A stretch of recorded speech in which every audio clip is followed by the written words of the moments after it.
Trope Court is now in session. I, the Honorable Judge Varys, am presiding, and yes, my eyes are closed because justice is blind.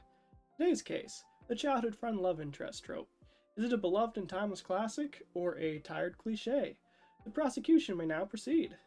Your Honor, the childhood friend love interest is a trope that's overstayed its welcome, and we're begging it to go home. Romance writers like to toss this trope in like a garnish no one asks for on their meal. She's always loyal, always kind, and she always loses. At this point, she just keeps getting thrown into stories so that the writer can have a technically viable rival to the main love interest in the form of a safe option, or to check off a box so that the writer can meet their trope quota and have the series be seen as more marketable to an audience.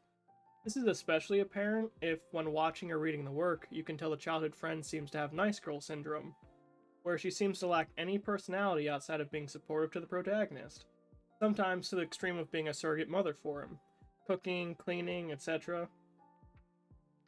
And more often than not, authors will just phone in the development of the childhood friend's relationship to the protagonist, relying on how long they've known each other and their backstory outside the audience's view instead of building genuine, visible chemistry in the present.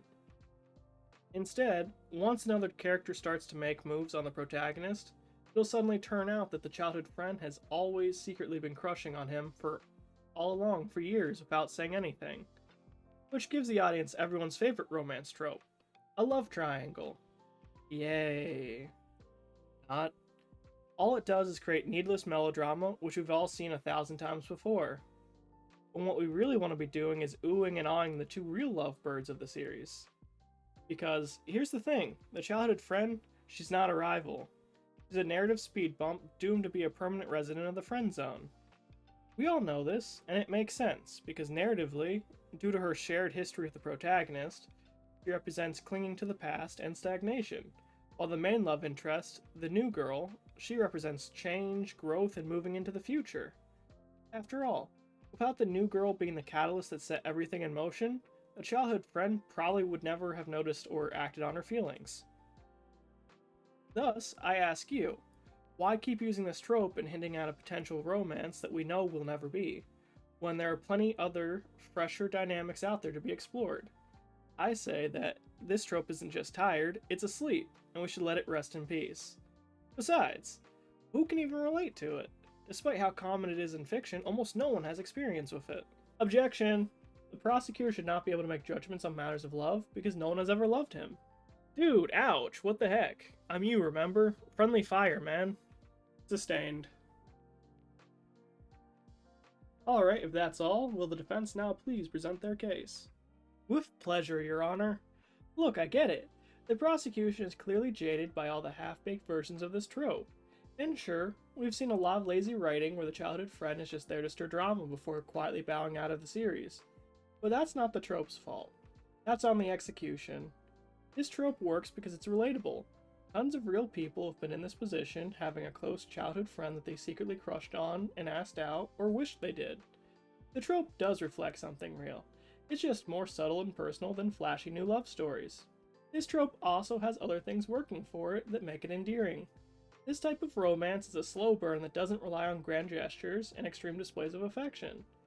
It builds slowly through the years of loyalty, care, and mutual growth. They stuck with each other through thick and thin. She knows the protagonist better than anyone else. They have their own rich shared history together with inside jokes and loyalty to each other. They've known each other through their awkward years and all their embarrassing phases, and chose to still be friends. Their intimacy is earned. Plus, it's a friends to lovers story. That's a top tier subtrope.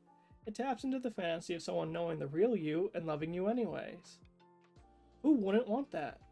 Sure, she might lose sometimes, but that's also part of the charm. The stories where she loses reflects one possible outcome of your love, a bittersweet truth of growing up, and of missed chances. But when she wins, the payoff is incredible. This trope isn't cliche, it's just underappreciated. It isn't lazy writing, it reflects real life. That's good cinema. Objection! The defense wouldn't know good cinema if I carved it into a sledgehammer and caved his head in with it. Jesus, why do you even have that? Damn. Sustained. You've got to be kidding me. No wonder he didn't have a childhood friend fall for him. Well, as both sides have made their cases, and as I no longer feel safe rendering a verdict, I'm gonna pass the burden on to you, our new jury. You get to decide, is the childhood friend love interest a timeless classic or a tired cliche? Let me know in the comments below, and if you enjoyed the video and want to see more, please drop a like and subscribe. This has been Trope Court, and thanks for watching.